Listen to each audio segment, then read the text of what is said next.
በስመ አብ ወወልድ ወመንፈስ ቅዱስ አሐዱ አምላክ።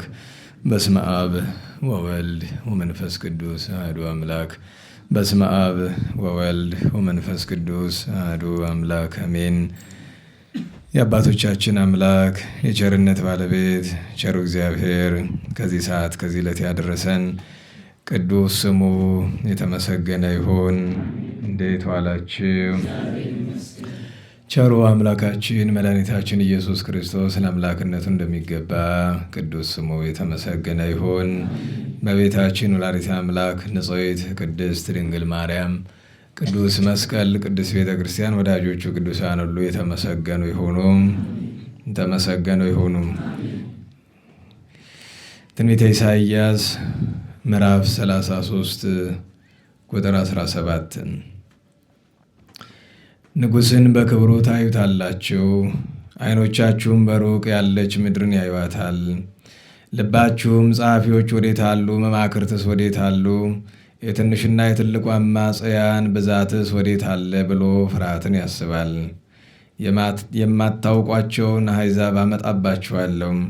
እናንተ አማጽያን ሕዝብ ትልቅ ነገርን ትሰማላችሁ፣ የሚሰማም ማስተዋል እንደሌለው ይሆናል። እነሆ የመድኃኒታችንን ከተማ ጽዮንን ተመልከት።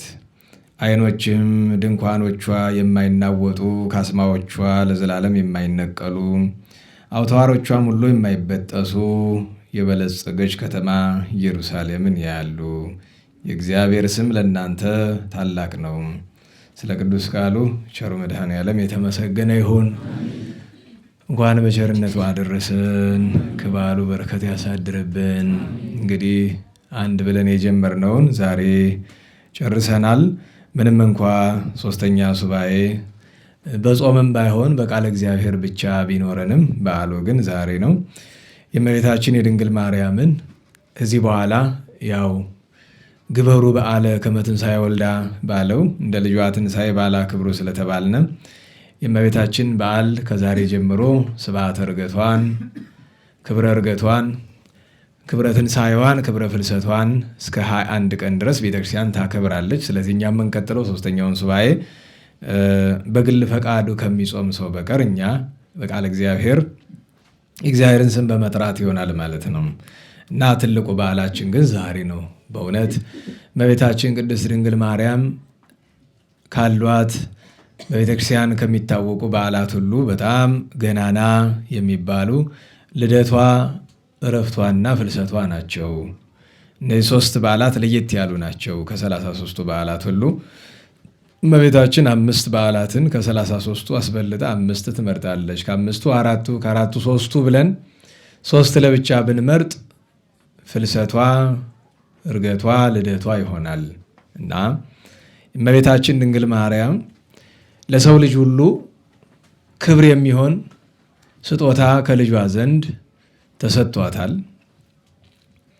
ከመነሻው ንጽሕናዋ፣ ድንግልናዋ፣ የአምላክ እናትነቷ፣ አማላጅነቷ እንዳለ ሆኖ ደግሞ እመቤታችን ድንግል ማርያም ምን ሰው ስለሆነች ሞትን ብትቀምስም እንኳ ስጋዋ ሳይለወጥ ንጹሕ ቅዱስ እንደሆነ አፈር ሳያገኘው እግዚአብሔር በወደደ እርሱ እንደተነሳው አይነት ትንሣኤ ተንሳ ክርስቶስ ከመ ይምሃረነ ተንሶ ሥጋቲንም ክርስቶስ ተነሳ የእናንተም ሥጋ እንዲህ በተሐድሶ የማይራብ የማይጠማ የማይደክም የማይሞት ሆኖ እንደገና ይነሳል ብሎ ሲነግረን ነው ያለው። ቀድሞ በእመቤታችን ተፈጽሞ ስላየነው ምስክር ሆኖ ተረዳ ነው። አንድ ትንሣኤ አላችሁ ብሎ የነገረንን በእመቤታችን ትንሣኤ አየ ነው። ዳግመኛ ሞት የሌለበትን ትንሣኤ፣ በትንሣኤ ዘጉባኤ የምንነሳውን ትንሣኤ በእመቤታችን ትንሣኤ አየ ነው። ሁለተኛ ነገር አርገ እግዚእ ከመ ያለቡ ዕርገተ ጻድቃን ንጹሐን ጻድቃን ወደ እኔ ዘንድ ያርጋሉ ወደ መንግሥተ ሰማያት ይገባሉ ብሎ የተናገሩን ኃይለ ቃል በእመቤታችን ዕርገት ተረዳን። ትንሣኤዋ ትንሣኤያችን፣ ዕርገቷ ዕርገታችን ነውና እና በብሉይ ኪዳን የነበሩ እንኳ ጻድቃንን ጌታ ምን ሞተው ተነስተው ባይሆን በአጸደ ሥጋ እያሉ ያሳረጋቸው እንደነ ሄኖክ፣ እንደነ ኤልያስ፣ እንደነ ዝራ ሱቱኤል ያሉ ብዙ ናቸው። በአዲስ ኪዳን የተነሱም አሉ። እና ዛሬ የእመቤታችን ትንሣኤዋ ነው፣ ዕርገቷ ነው፣ ፍልሰቷ ነው። ሁሉንም እናስባለን። ስለዚህ የመጀመሪያው የትምህርታችን ክፍል የሚሆነው ይህንኑ መነጋገር ነው። ከዚያ በኋላ ከትንቢተ ኢሳይያስ የመድኃኒታችን ከተማ ጽዮን የሚለውን ምዕራፍ 33 ቁጥር 20 ላይ ያለውን ኃይለ ቃል ትምህርት እንማርበታለን። በአጭር የመድኃኒታችን ከተማ ጽዮን የሚለውን በተደጋጋሚ ስላየን የመድኃኒታችን ከተማ ብሎ ኢሳይያስ የተናገረው ክፍለ ትምህርት 16 ይሆናል ማለት ነው። በመዝሙር እንጀምር። አጠር ባለ መዝሙር ማለት ነው። የትኛውን ነው የለመዳችሁት? ከዛሬ ለምሳሌ ዛሬ ካሉት ደህና ዋላችሁ? ዛሬ ከሰማችኋችሁ በሊቃውንት ከቀረቡት ወረብ የትኛው ነው የሚቀላችሁ? ጸቃዌው ሕዝብ ከናፍሬሃ ወይስ እህቴ መራት በአልባሰ ወርቅ የሚለው ማለት ነው? በነገራችሁ ላይ ማንሻው በአልባሰ ወርቅ ነው ወይስ እህቴ መራት ነው? እንዴት ዋላችሁ? ማንሻው ብዙ ጊዜ ሰው እህቴ መራት አዳም አጥባት ነው የሚመስለው። እሱ መጨረሻው ነው እንጂ ማንሻው ማን ነው? በአልባሰ ወርቅ። ግን ለምዳችሁታል ወይስ ይሻላል? ወይስ ጸቃውን ይዛችሁታል? በአልባሰ ወርቅ። በነገራችሁ ላይ ጸቃዊው ሕዝብ ያው የተለመደው የአንገርጋሪ ወረብ ስለሆነ ጸቃው ይውህዝ እምከናፍሪሃ ይውህዝ እምከናፍሪሃ ይውህዝ ነው። ከብዳል። እስቲ እንሞክረው በሉ በሰማችሁት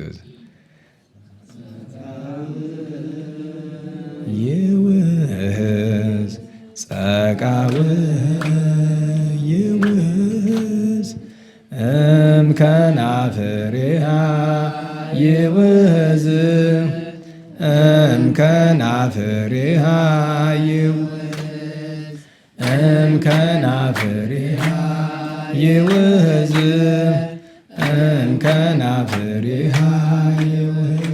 እንግዲህ ኃይለ ቃሉ የሚገኝ ጠቢቡ ሰሎሞን በመኃልየ የተናገሩ ነው። ጸቃው ይውህዝ እምከናፍሪሃ። በጥሬ ዘር ሲተረጉሙት መቼስ መጻሕፍትን ላልተረዳ ሰው ሊቸግር ይችላል። ከከንፈሮቿ የማር ወለላ ይንጠፈጠፋል ይላል። ለጊዜው የማር ወለላ ተወዳጅ እንደሆነ ተወዳጅነቷን መናገር፣ ለፍጻሜው ግን ከሰው አንደበት የማር ወለላ ስለማይፈስ የማር ወለላ የሚገኝ ከየት ነው? ማር የሚገኝ ከየት ነው? ከንብ አይደለም? ከመንህብ ዘም ቃል ንባብ ብሎ ንብ ራሷ የማን ምሳሌ ናት? ንገሩኝ። ንብ ምን ታስገኛለች? እንበለ ዘር እንበለ ሩካቤ ማር ታስገኛለች። ያ ማር ወለላ ምሳሌነቱ ንህብ ለእመቤታችን ነው። ይውህዝ ባለው ከእመቤታችን ማን ተገኘ? አዎ እጅግ። ምክንያቱም የማር ወለላ በጣም ይጣፍጣል አይደል? ይጣፍጣል። ቀምሳችሁ የምታውቁ ከሆነ ብዬ ነው። አሁን አስቡት፣ ይሄ አሰሩ የሌለው ማለት ነው። አሰር ያለው ይልለው እንደዚህ አይነት የምታውቁ ከሆነ አሰር የሌለው በቃ ምንም ነገር። ምክንያቱም ስትበል ቆይተህ ማለት አይጠበቅብህም ዝም ብለህ እና የማር ወለላ ማር ለጊዜው በመጀመሪያ ተወዳጅ ነው አይደል? ማር ሁሉንም የሚያስማማ ተወዳጅ ነገር ማር ነው አይደል? እስቲ የመልካ ኢየሱስ መርገፍ የመጀመሪያ ምንድን ነው የሚል መልካ ኢየሱስ አልኩኝ። ታምረ ኢየሱስ የመጀመሪያ መርገፍ ምንድን ናት? ማንሻዋ ኢየሱስ ክርስቶስ ምን ጦመ ስም ለዘይጼውኦ። እንግዲህ ስሙን ለሚጠራው እንኳ ምንድን ነው አለ? ጣፋጭ ነው። ስሙ ጣፋጭ ነው። ጦመ ስም ለዘይጼውኦ። ለፍጻሜው ግን ጌታችንን በማር የመሰለው ምክንያት ማር ወይም ማር አንደኛ ምግብ ነው አይደለም? ጌታችን ቅዱስ ሥጋው ክቡር ደሙን ሰጥቶን ህብስተ ሕይወት ጽዋ መድኃኒት ሆኖናል አይደለም? ምግብ ነው። ሁለተኛ ማር ለታመመ ምንድን ነው? መድኃኒት ነው። ጌታችንም መድኃኒታችን ነው በባህሪው በተዋህዶ ሥጋ። ሶስተኛ ማር ምን ይሰራበታል? ከሱ ከውጤቱ ጧፍ አይደለም? ጧፍን ስትመለከቱት ተዋሂዷል ነው አይደል? ጧፍ ስናበራ እንዴት ዋላችሁ? ፈትሉ ዘሃው የማን ምሳሌ? እንዴት ዋላችሁ? የትስብእት አይደለም? ሰሙ የማን ምሳሌ? የመለኮት አይደለም? ከዚያ በኋላ ጧፉን ስናየው ይሄ ዘሃ ነው፣ ይሄ ሰም ነው አንልም። አንድ ላይ ምንድን ነው የሚባለው? ጧፍ ነው፣ ማሂቶት ነው የሚባለው። የአንድነቱ የተዋህዶ መገለጫ ግን ከሁለቱ ተገኝቶ ምን ሲወጣ ታያላችሁ? ብርሃኑ የወጣ ከፈትሉ ነው ወይስ ከሰሙ ነው? በተዋሂዶ ነው። በዚያ ይመስለዋል። አንድም ያው ራሱ ስናበራው ለእኛ ያበራል፣ እሱ ግን ምን ይላል? ይቀልጣል አይደለም? መከራ እንደመቀል ጌታችን ስለኛ ስለተቀበለው። ይሄ ግን ምሳሌ ዘይሐጽጽ ነው። ነገራችሁ ላይ ምሳሌ ዘይሐጽጽ ነው እና ጸቃዊ ውዝ ብለን ስንል እንዲህ አለው። እንዲሁ አንዳንድ ጊዜ አንዳንድን ነገር ወደ ምስጢሩ ገብቶ ሲያስተውሉት ነው ደስ የሚል አይደለም። በሌላም እመቤታችን ድንግል ማርያም ጸቃዊ ውዝ የሚላት ጸቃወ አማረ የተባለ ትንቢተ ነቢያት ነው። እመቤታችን በትንቢተ ነቢያት ጸንታ ስለተገኘች ነቢያት የተናገሩላትን ትንቢት መናገር ነው። አንድም የነቢያትን ትንቢት ገንዘብ ማድረጓን መናገር ነው። አንድም እሷ ራሷ ባለፈው ብለናል፣ ከተሰጧት ጸጋ አንዱ ብእሲት ነቢይት ብለናል። ኢሳይያስ ነቢይቱ ሴት ይላታል አይደለም? እመቤታችን ትንቢት ከአንደበቷ ስለሚፈስ ምን አላት? ጸቃዊ ውዝም ከናፈሪሃ እንዲህ እያለ ቢተረጉሙት ለብዙ ያስኬዳል። አስበነው የመጣ ትምህርት እንዳይመስል ይሄ አጋጣሚ ያመጣሁት ነው። መዝሙር እናንተ አይደል የመረጣችሁ? እኔ የተጋፋኋችሁ ይህን ትርጉም ለማምጣት አይደለም። ትርጉሙን ባለቤቱ ነው የሚያመጣው። እና ጸቃወ አማር ጥሩ ነውና ከሱ ይልቅ ግን የእመቤታችን ስም የጌታ ስም ይጣፍጣልና መቼስ ሁልጊዜ የምንለምነው ትልቁ ልመና ጣዕመ ስሟን፣ ጣዕመ ፍቁሯን፣ ጣዕመ ውዳሴዋን አሳድርብን ነው አይደል? አዎ። ጣዕመ ስሟን ለአንደበት፣ ጣዕመ ፍቁሯን ለልቡና፣ ጣዕመ ውዳሴዋን ለሕሊና ያስፈልጋል። መድኃኔዓለም ያድለን። እንግዲህ የእመቤታችንን አጭር ነገር መብራቱ ወደ እናንተ ሆኖ ወደዚህ ጨለማ መሆኑ ትንሽ ግራ ያጋባልና እናንተ ድሮ ወትሮ ምንድነው ብርሃን ወደ እኔ እንዲሆን የምፈልግበት እናንተን ላለማየት ነው። ሰው እያዩ ትምህርት ላስተማሪ በመንፈሳዊ ጉባኤ ላይ ሰው እያዩ ትምህርት የለም ማለት አይኔ ወደዚህ ቢልም እያዩዋችሁ ነው ይመስላችሁ። አልፎ አልፎ ላይ ይችላለሁ፣ ግን ብዙ ጊዜ አለማየት ይሻላል። ለእኔ ግን አለመታየቱ ጥሩ ነው። ትንሽ ሰው አይን ከባድ ነው። መድኃኔዓለም ጠዋት ያ ሁሉ ቅዝቃዜ ነበር አይደለም? ላበት በዚህ ይወጣ ነበር። ለምን? እዛቻ ወደ ምሕረት ሲቆም ማለት ነው። አቤት መድኃኔዓለም። እንዲያውም መምህሩ የበቃ ሰው ቢኖር ዝናቡን ያቆምልን ነበር ሲሉ፣ አይ ምን የበቃ ሰው ያስፈልገናል? ጻድቁ አሉ አይደለ? ደመናትን የሚያዞሳቸው አይደሉ? ገባ ብለን እንዳጤ ምኒልክ እምነት ያለው ሰው አጤ ምኒልክ የበቁ ነበሩ እንዴ? ግን እምነት አላቸው አይደለም? ቤተክርስቲያን እያስመረቁ እንጦጦ ማርያምን ዝናብ መጣባቸው።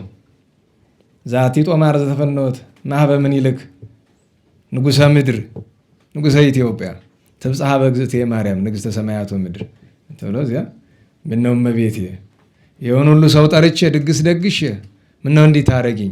ኧረ ልጅሽን አንድ በይው ብሎ ወሰድና መንበሩ ጣልልኝ አሉት። ቄስ ወስዶ ጣለው። ዝናቡ ቆመ፣ ደመና ተበተነ። እና አንዳንድ ማለት ለስብከትነቱ ያክል አይደለም፣ መደረግ የሚችል ነገር ነው። እምነቱ ካለን መደረግ የሚችል ነገር ነው። በዚያ ላይ ደግሞ እዛ ካለው ግቢ ውስጥ ያን ማድረግ የሚችል ሰው እኔ ያለው ብሎ አይወጣም እንጂ እኮ ይኖራል። ደግሞ ስጋ የለበሰም አይጠፋም። በዚያ እኮ አይደል? እኔ ነኝ ብሎ ግን ላይወጣ ይችላል። ግን እንደዛ አድርጋለሁ ብሎ አያስብም። እንዴት ብሎ በነገራችሁ ላይ እንደዚህ ማድረግ የሚቻለው ሲባል እውነተኛ ቅድስና ያለው እኔ እችላለሁ ይላል። ምክንያቱም እሱ ምንድን ነው የሚያስብ? እኔ አልችልም ነው። ትዝ አይለውም እሱ ቅድስና እንዳለው እንደዚያ ትዝ አይለውም። እንደዛ ሲባል አይ ጻድቁ አሉ አይደለ ሀል ያቺ ካፊያ እንኳ አይታችሁ ኩትነ አቤት ያ ሁሉ ካባ እንዴት ነው እንደሚጸዳለው በጣም ነው የተበላሽ። እንግዲህ ትንሽ ካፊያ ናት የነበረች ያቺው ካፊያ ናት። እንግዲህ ችግሩን መሰላችሁ ሰው ፈሊጥ አያውቅም። ኳስ ሜዳ ይመስል ወደ ምሕረቱን አሰፉት አይደለም። አስፈላጊ ነገር አልነበረም። ታውቃላችሁ ቤተክርስቲያን እድሜ ልኳን በዛ ነው የኖረች። በብዙ መንገድ ስተት ነው። ሌላ ስተቱ ምትት አሁን አይታችሁ ታላ አልጌ እየያዘ ዙሪያ አረንጓዴ ሆኗል አይደለም። መጀመሪያ ነገር እንዲህ ያለን ስራ ካሰብክ አብረህ ተዛነብ መስራት ነው ያለብህ። ድሮ እንኳን ቤተክርስቲያኑ በር አልኳችሁ አውደ ምሕረቱ ምንም ዝናብ ይዘን አይረጥም። ዛሬ ግን እዩት ጭቃ ጠቅላላ ንዋያተ ቅድሳት ሁሉ የኪዳነ ምሕረት ትልቁ ስዕል አድኖ እኮ በግማሹ ዝናብ መጥቶታል። ከዳር ተጠጋቶ ለማንስ ትዝ ብሎት መጀመሪያ ነገር ለንዋያተ ቅድሳት ማን ቅድስ ይሰጠው? እና ደግሞ ግድ ያንን አደርጋለሁ አብሮ ተዛነብ መስራት ነው።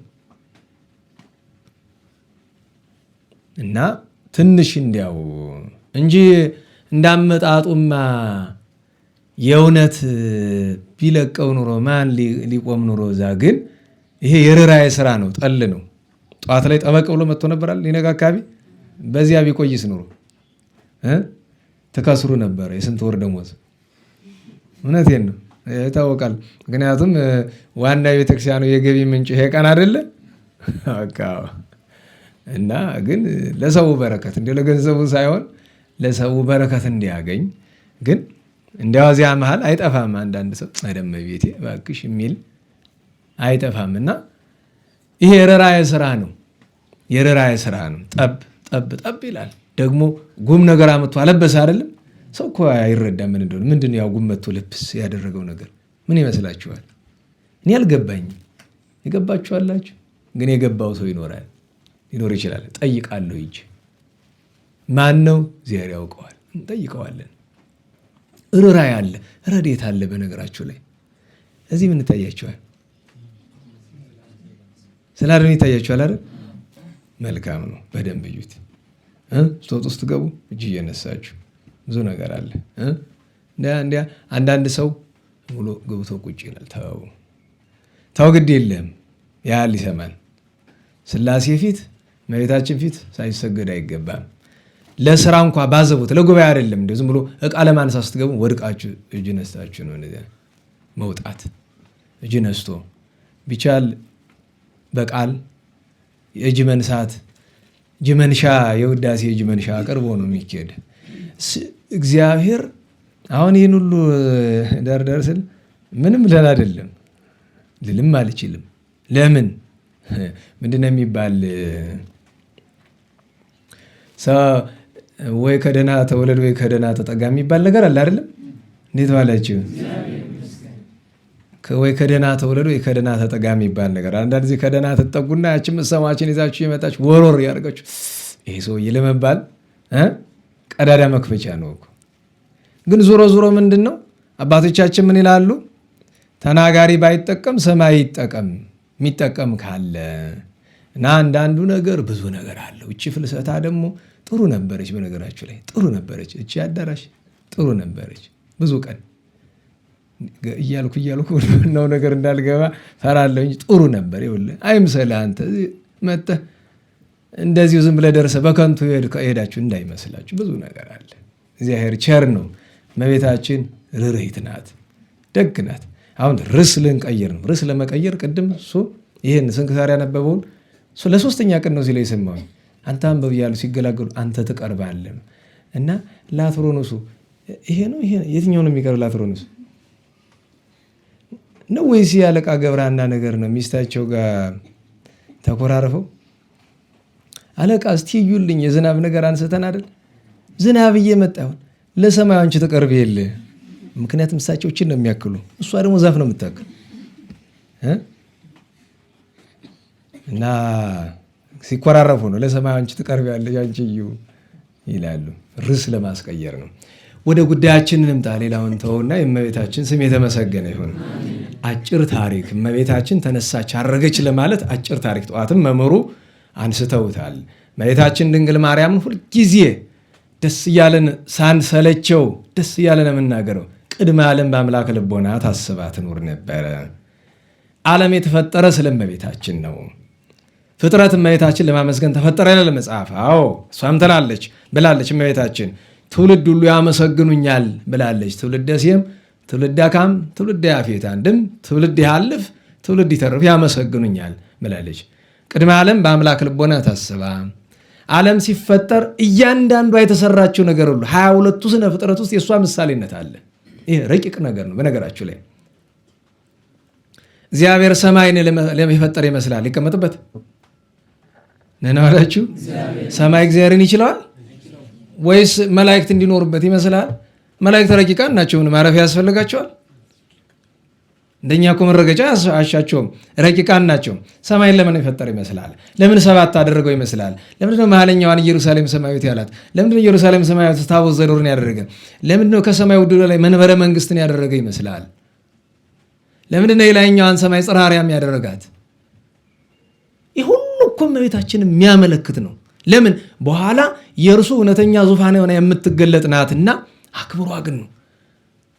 ከዚያ ገነትን ሲፈጥር፣ ዕፀ ሕይወትን ሲፈጥር፣ ዕፀ ወገነትን ሲፈጥር፣ 4ቱን አፍላጋት እነዚያ ሁሉ ሰማይ ጠፈርን ብርሃናት መመላለሻ ፀሐይ፣ ጨረቃ፣ ከዋክብትን ሲፈጥር በገራይተ ሰሉስ አዝሬት አትክልት እጽዋት ይሄ ሁሉ ለእመቤታችን ምሳሌ ነው።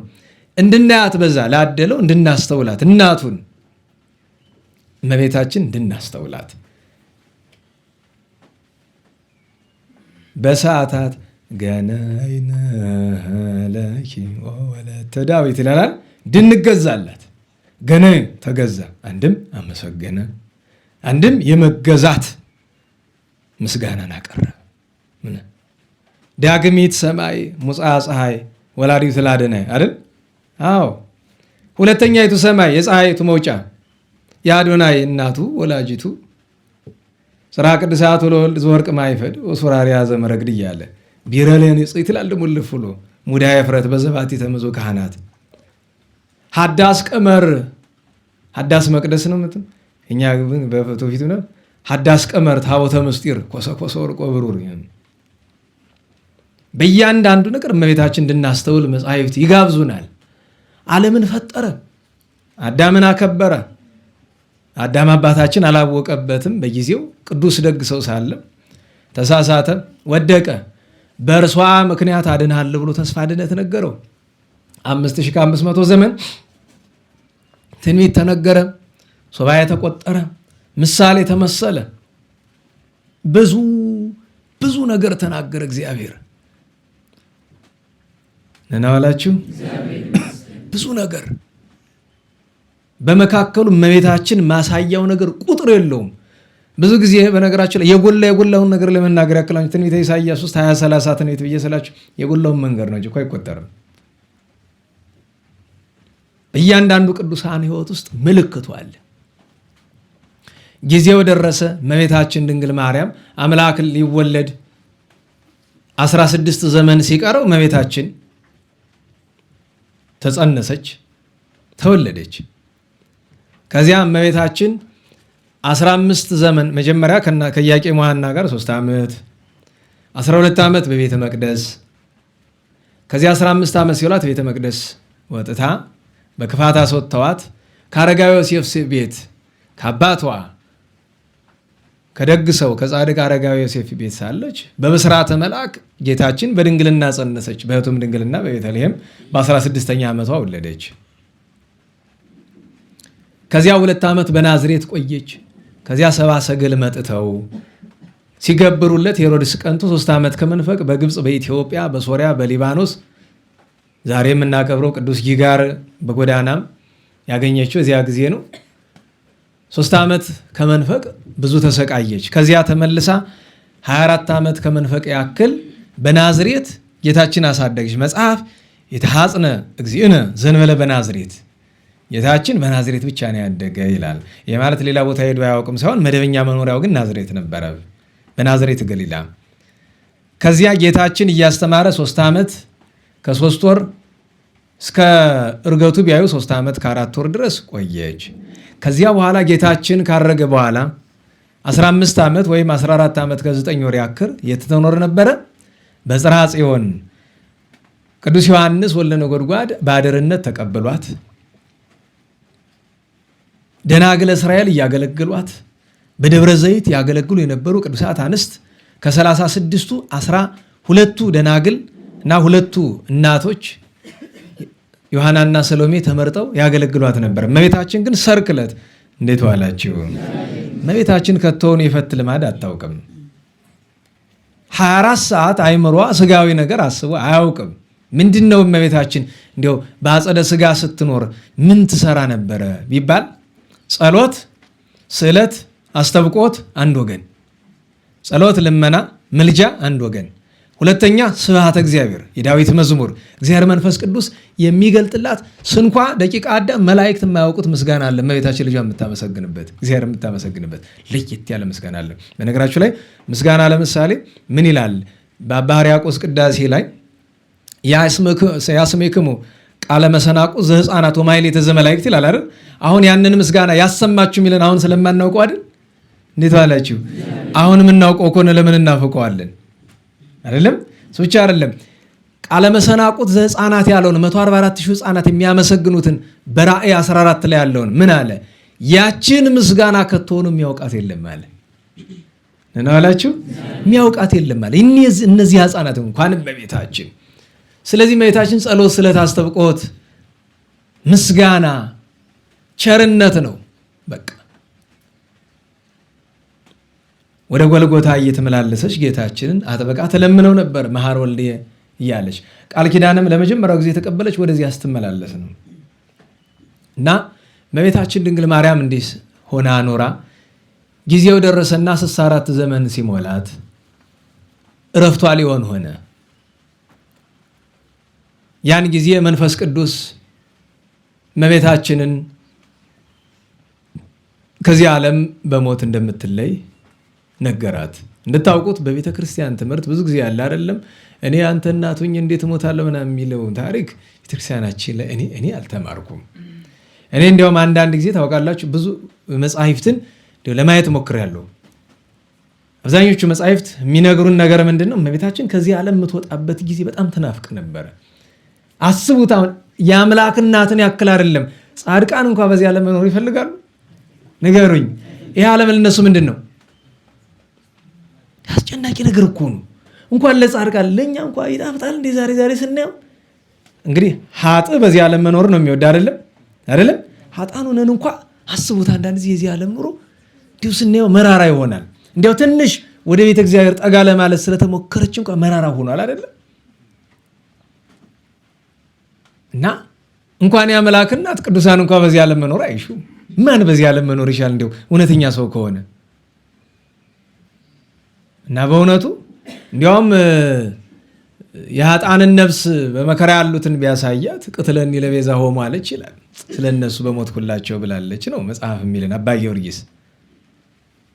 እና መንፈስ ቅዱስ ለእመቤታችን እንደምታርፍ መጥቶ ሲነግራት ደስ አላት እኮ ነው የሚለው።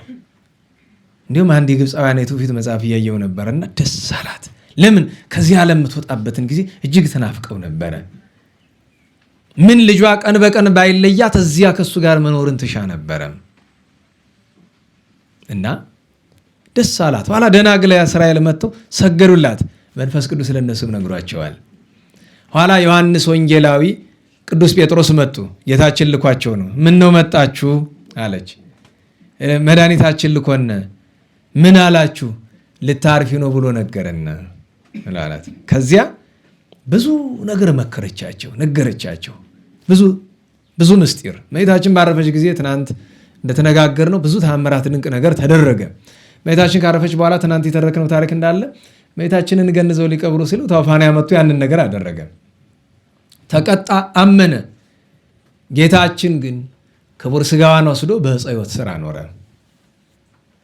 ማኖር ሲባል እንዴት ነው ቢሉ ስርዓት ነውና ሕገ ፍጥረት ነውና ግሩማን መላእክት ለሚካኤል ለገብርኤል ከዕፀ ሕይወት ስር ላይ ማስ አድርገው እዚያው ስጋዋን አኖሩ። አሁን ዕፀ ሕይወት ስር ያለው አፈር እንዴት ዋላችሁ? ስርዓቱ እንዲደርሳት ያክል ነው እንጂ እኛ እንደምናውቀው አይነት አፈር አይደለም። እንግዲህ እስቲ ከቻላችሁ አናግሯቸው አንዳችሁ ቢያንስ ትምህርት እስከሚጀምሩ ይቀንሱልን። ያው በነገራችሁ ላይ ጠዋት አይሰማም ነበረ። ያው ይገርመኛል። ጠዋት ስብከቱ እኮ የዜሙን ታርበው ነው እንጂ የዚያኛው እኮ ጨርሶ አይሰማም። በተለይ አውደ ምሕረት ላይ ለነበርን ሰዎች እና የምታውቋቸው አንዳንድ የምትታወቁ ሰዎች የማይታወቅ ሰው ስለማይሰሙ አንዳችሁ ሂዱና ትንሽ እንዲያው ቅርታ እንጠይቃለን ትንሽ ቀነሳ አድርጉልን በሏቸው። ምክንያቱም የመዝሙሩ ፋይዳ አይታየኝም። እኔ አንደኛ በቤተክርስቲያናችን አውቶራይዝ ያልተደረገ ነገር ስለሚሆን ቤተክርስቲያናችን በይፋ የተቀበለችው የምታውቁት መዝሙር አለ? እንዴት ባላችሁ የምታውቁት አለ? በይፋ የተቀበለችው በሲኖዶስ ወይ በሊቃውንት ጉባኤ ተመርምሮ ይሄንን ዘምሩ የተባለ መዝሙር አለ የለም። እና ብዙ ጊዜ በዛ ላይ ደግሞ መዝሙር በቤተክርስቲያናችን እኛ የተፈጠርነው መዝሙር ለመስማት ነው ለመዘመር ለማመስገን ነው ምስጋና ለመስማት ነው የተፈጠርነው? ንገሩኝ። ስለዚህ ማመስገን ይሻላል። እና ሰው መጠሪያ ነው ይገባኛል እንጂ አሁን መዝሙር ቁም ነገር ይሰራሉ እንደማይከፍቱ ታውቃለሁ። ሰው መጠሪያ ነው። ግን ዛሬ ክብረ በዓል አይደለ? በሰርክ ብዙ ነው የሚመጣ መዝሙር ጠርቶ በመዝሙር መጠራቱ ብዙ አያሻም። በዛ ላይ ሰው መምጣት ካልፈለገ መዝሙር ከፈት ከኛ ሰው ችግር ነው አይደል? ካልፈለገ እሺ አይልም። እሺ ለሁሉም ለጊዜው ስለምንሰማማ ቢቀንሱትም ባይቀንሱትም እንቀጥል አይደለም ነው ናቁም።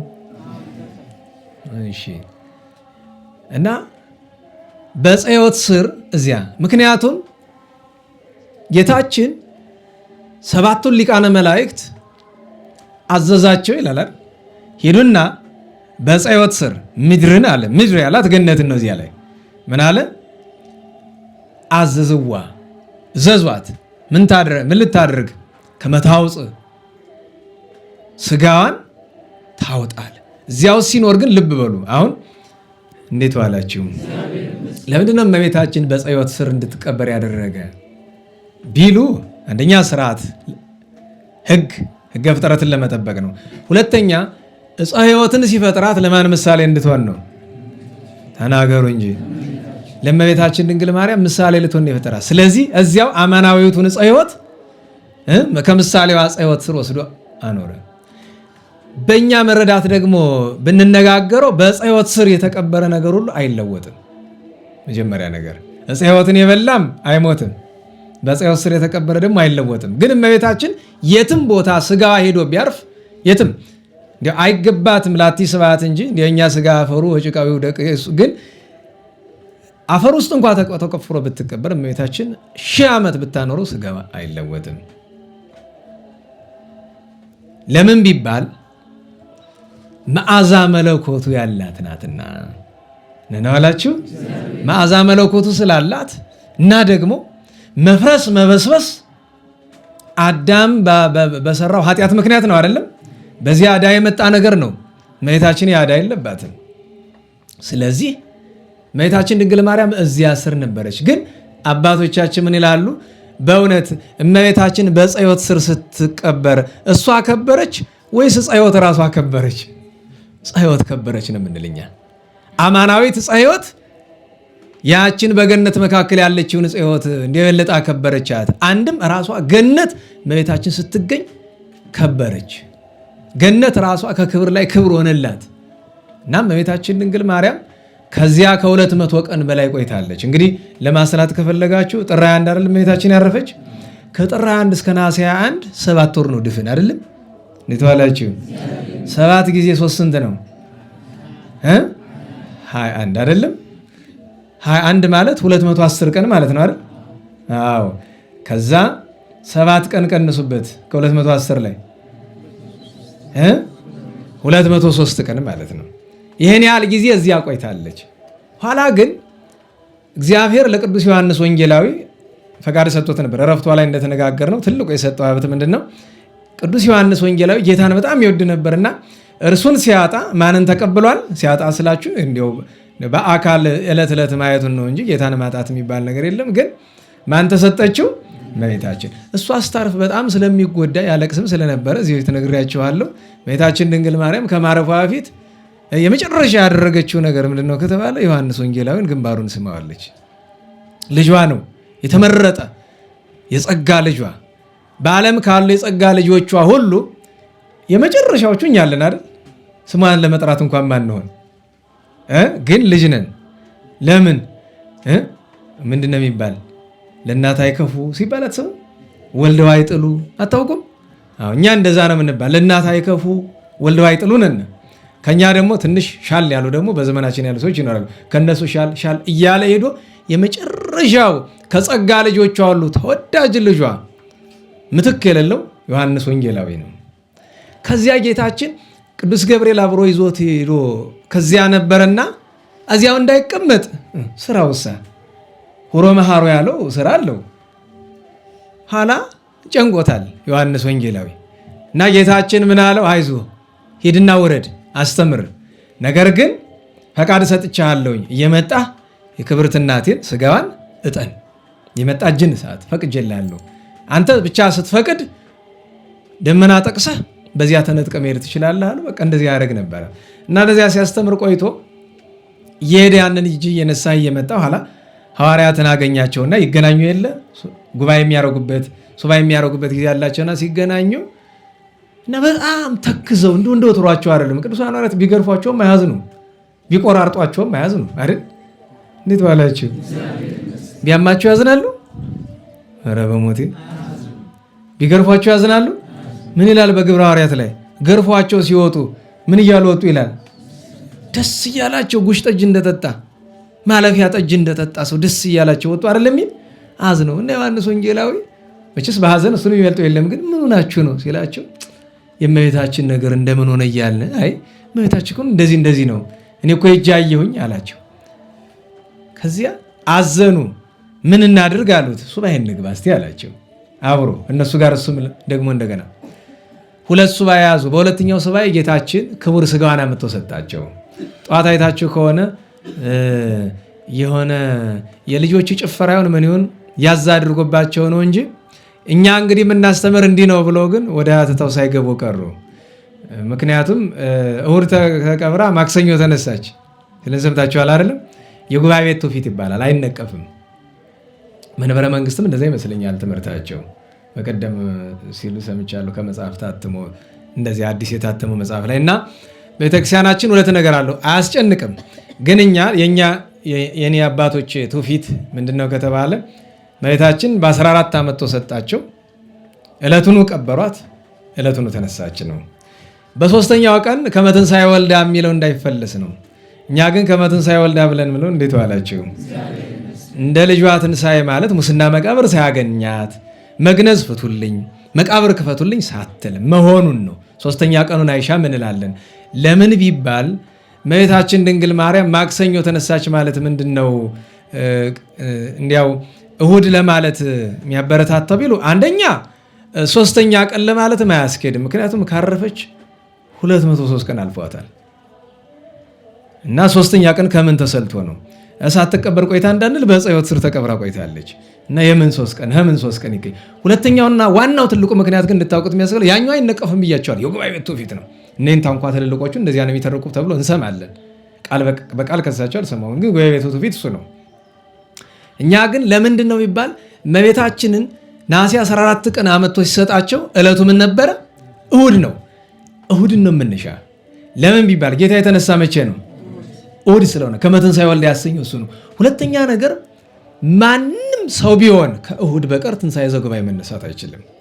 ጌታ የተነሳ እሁድ ነው። ሁላችንም የምንነሳ መቼ ነው? እሁድ ነው።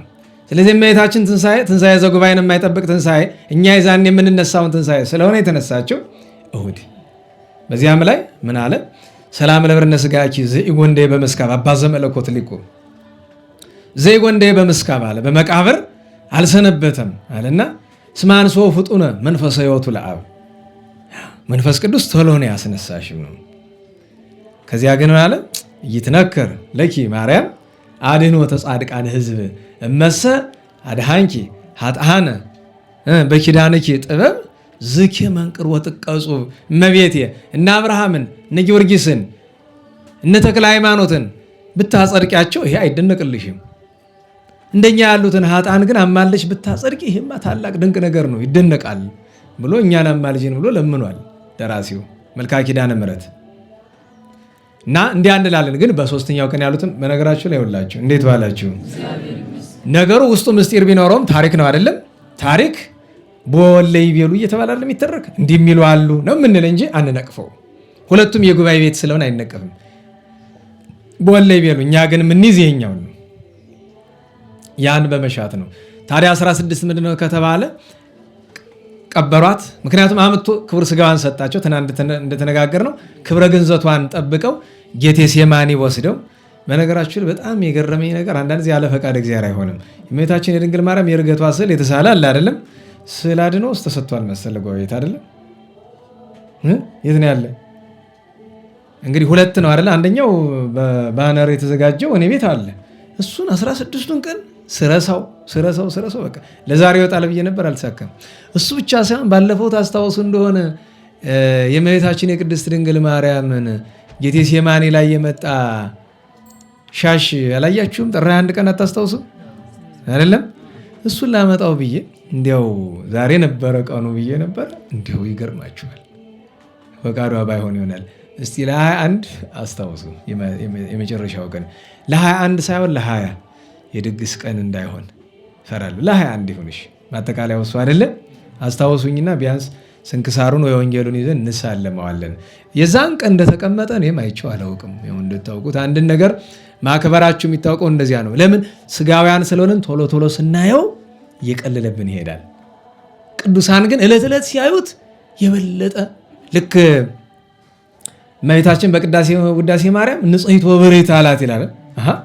ምን ነው ብርሃን ጨምራ ንጽሕና ጨምራ ታየች ወይ ቢሉ አይደለም። እሱ የዕለት እየበቃ መሄዱ ነው። እየጨመረ እሱ ጸጋው የበለጠ እየተገለጠለት መሄዱን መናገር ነው። እና እንደሱ ስለሆነ እንዲያው ያማለ እንደ የክብረ ግንዘቷን ነገር ትናንት አንስተናል። እንግዲህ የጌቴሴማኒን በረከት ቸሮ ያሳድርብን። ከዚያ ቀብሯት የእስራኤል መቃብር እንድታውቁት በድንጋይ አይደል የሚገጠም፣ ውስጡ የተወቀረ ነገር ነው። እና እዚያ ቀብረዋት ሄዱ። ከዚያ ቶማስ ህንደኬ ወይም ህንድ ሲያስተምር ቆይቶ ደመና ጠቅሶ ይመጣል እና በጎዳና ሁልጊዜ በየዓመቱ እንደሚተረከው እንዲያው የዛሬ አርኪ ያለ አይደለም። ሰላም ለስጋኪ እግዚአብሔር ዘመሰጣ ከመትሐሉ በየ ለማይደ ብርሃን በውስጣ ይላል የመጀመሪያው አይደለም። ሁለተኛው ግን ሰላም እብል ለዘማይጸና ተስእለ ዘሳረረ ምድረ ወሰማያ ተሰቀለ። በድንግል ማይጸን ያደረው ስጋዋን ነስቶ የተዋሃደው ምድርን የመሰረተ ሰማይን የሰቀለ ነው፣ የዘረጋ ነው። ማርያም ምድር አመት አረግ ላይለ ከምድር ከጌቴሴማኒ ወደ ሰማይ ስታረግ ምን አለ? ጸዳለ መብረቅ ቅድሚሃ ጸደለ ወበድሪሃ ውሃ በነጎድጓድ ቃለ። የምስጋናውን ነገር ሲናገር ነው። ምን አለ? መባረቅት፣ ነጎድጓድ፣ ደመናት፣ ነፋሳት ሁሉ አመሰግኗት። መላእክት መጽሐፍ ይላል አይደል?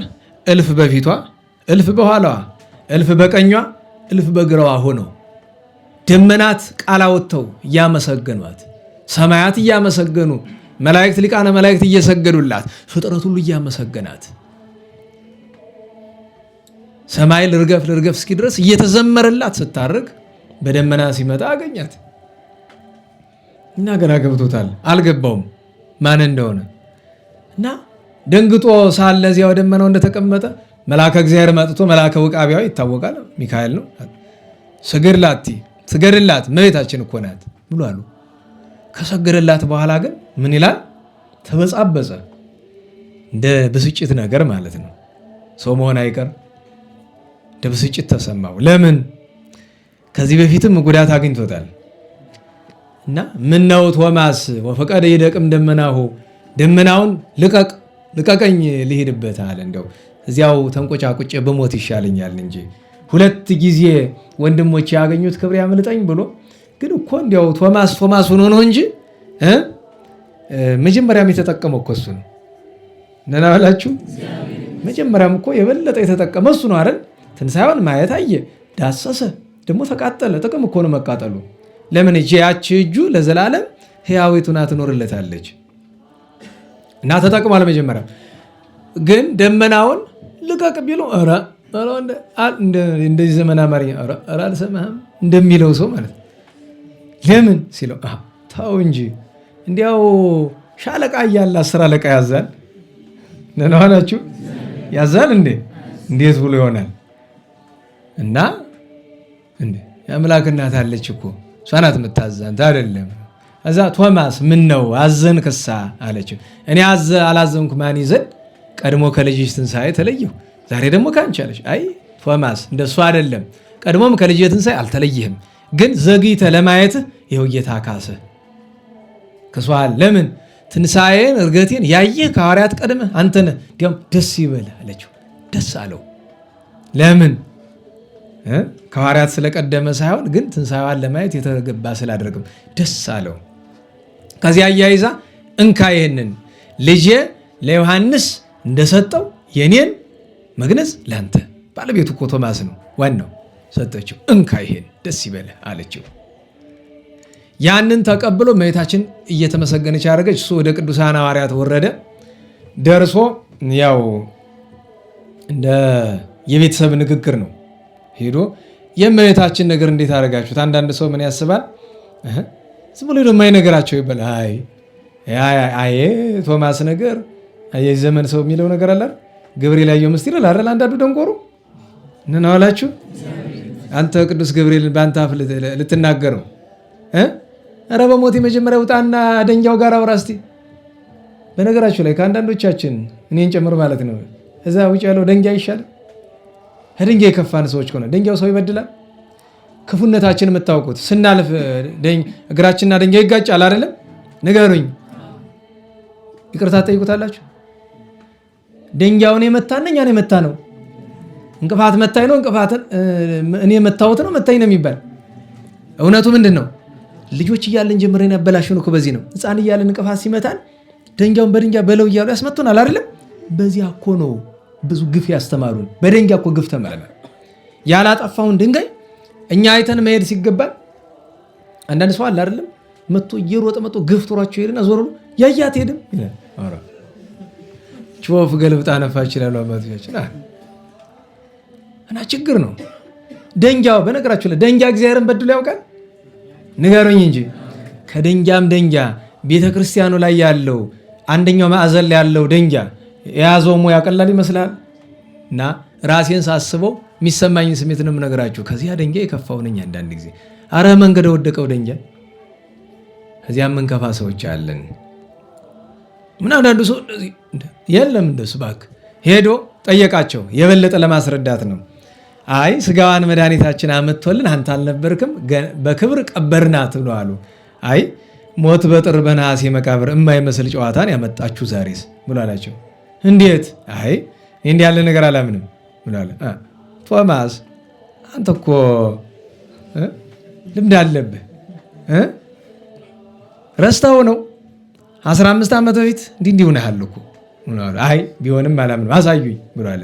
መቆፈሪያውን ይዞ ቅዱስ ጴጥሮስ አንተ መች ተጠራጥረህ ትቀርና ደግሞ ሰውን ሁሉ ልታጠራጥርብን ነው ብሎ ወስዶ ያንን ፍንቅል ቢያደርጉት ባዶ መዓዛ ግን አለው፣ ደስ የሚል መዓዛ። ደነገጡ። አትደንግጡ፣ እመቤታችን ተነስታ አርጋለች። ደስ ይበላችሁ አላቸው። ለጊዜው ደስ አላቸው። ትንሽ ቆይቶ ግን እንደገና ከፋቸው።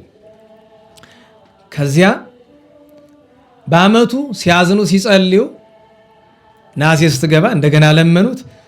2 ሱባዔ ጾሙ። በ15 ተጋባው አደረጉ፣ ተሰበሰቡ። በ16 ጌታችን እንዴት ዋላቸው?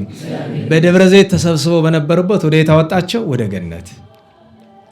ለምንድን ነው ወደ ገነት ያወጣቸው? ወደ ላይ ወደ ሰማይ አልወሰዳቸው። ወደ ሰማይ ይላል አይደል? ወደ ገነት ነው። ለምን? እርገቷን እንዲያዩ፣ ስታርግ እንዲያዩ። ወደ ጽርሐ አርያም ከወሰዳቸው ወደ ምን ስታርግ ያዩታል? እነዚህ አይደለ? ወደ ሰማይ ያሳረጋቸው ይላል ታምረ ማርያም። ስንክሳርም ወደ ሰማይ አለ፣ ወደ ገነት ነው። በዚያ ቀድሶ ሊቀ ዲያቆናት ቅዱስ እስጢፋኖስ ሌሎች ሐዋርያት ከበው ቅዳሴ ቀድሶ ጌታችን አቆረባቸው። ታዲያ እመቤታችንንም አቆረባት። ጌታ ፈታሒ አምላክ ነው። ምን ዋላችሁ? ፈታሒ አምላክ ነው። ያንን ለእመቤታችን ለምን ቆረበች የሚል ካለ ክብሯ ነው። ምን ዋላችሁ? ክብሯ ነው። በቃ ሌላ ምን መልስለት ነገር ክብሯ ነው። ጌታ የሰጣት ትልቅ ክብሯ ነው እሱ። በዚህ ምክንያት እኮ ነው ዓለም ከተፈጠረ ዘመን ከተቆጠረ ለቅዱስ ሥጋው ለክቡር ደሙ የተገባ ብቸኛ ሰው እመቤታችን ብቻ ናት እኮ። አታውቁም? ይሄን ከ12 ሐዋርያት የሚበልጥ የለም አይደል? በአዲስ ኪዳን ቅዱሳን ሐዋርያት እንኳ ከእግዚአብሔር ቸርነት የተነሳ ነው ሲቀበሉ የነበረ። በዛ ሁሉ ቅዱስ ናቸው። እንድታውቁት ሥጋው ደሙ ስንቀበል ምሕረት እየለመን እንደማይገባን እያወቅን ግን ያለሱ ደግሞ መዳን አንችልም። ስለዚህ የግድ ንስሐ ገብተን መቁረብ የሁላችንም ኃላፊነት ነው። እንደዚህ አሁኑ እንዲያው ምን ይላል? ከጌታ ትንሣኤና እርገት በኋላ እንዲህ ያለ ደስታ ተደርጎ አያውቅም፣ ወደፊትም አይደረግም ይላል። ደስ አላቸው። ከዚያ ስታርግ ከማየታቸው በፊት ምን አለ? እናቴ ሆይ እዘዣቸው፣ እርገትሽን ትንሣኤሽን ይስበኩ እዘዣቸው አላት። ልጄ ሆይ በዓይናቸው አይተዋል፣ በጆሮአቸው ሰምተዋል፣ እጃቸው ዳስሷል፣ ከዚያ የእናቴን ዕርገት ስበኩ ብሎ አዟቸው እመቤታችን እያዩዋት እንደገና ግሩማን መላእክት ሰማያት እስኪናወጹ ድረስ እየዘመሩላት ስታርግ እና በልጇ ቀኝ ስትቀመጥ አዩ። ያን ደስታ አድርገው ወደ ደብረ ዘይት ተመለሱ። ዕርገቷንም ሲሰብኩ ኖሩ ነው። እግዚአብሔር የዕርገቷን በረከት ያሳድርብን። ታዲያ በመካከል ቅዱስ ቶማስ ዋናውን ክፍል ራሱ አድርጎ ቀሪውን ግን ለቅዱሳን ሐዋርያት መግነዟን አከፋፈላቸው። ሁሉ በራሳቸው በአንገታቸው ሲያስሩት፣ ቶማስ ግን በምኑ አሰሩ ይላሉ አባቶቻችን? ወገቡ ላይ። በዚህ ምክንያት ነው እመቤታችን ቅንዓተ ድንግልናሁ ለቶማስ ሐዋርያ ተብላ የተመሰገነች። የቶማስ የድንግልናው መታጠቂያ አንቺ ነሽ።